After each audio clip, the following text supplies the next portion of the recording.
This is VIVO Y22S, and today I'm going to demonstrate that you can scan a document and later transform it into a PDF file on this device.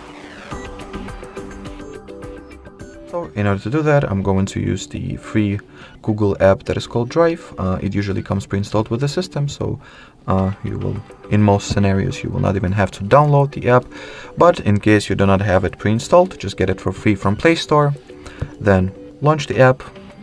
Sign into your Google account if you haven't done that previously. In here, as you can see, it asks me to confirm my Google account, so I'll just enter the password real quick.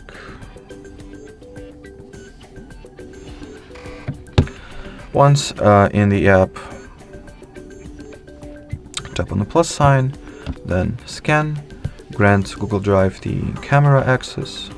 After the camera interface has been successfully launched, take the document that you wanted to scan, lay this document flat and straight in front of you, well, at least to the best of your abilities.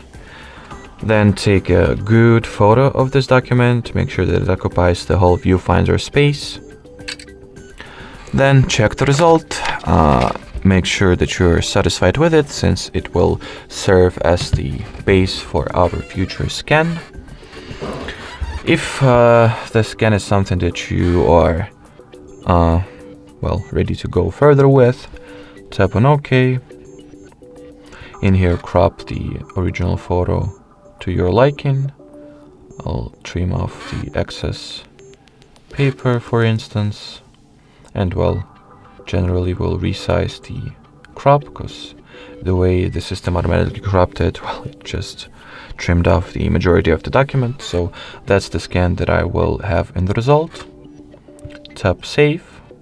At the following page, you can rename the document, change the account that it is saved to, or folder that it is saved to as well.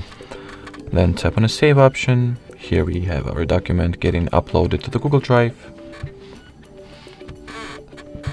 And that's the result that we've got. Alrighty, so that would be it for this video. Thanks for watching, thanks for your attention, and bye-bye.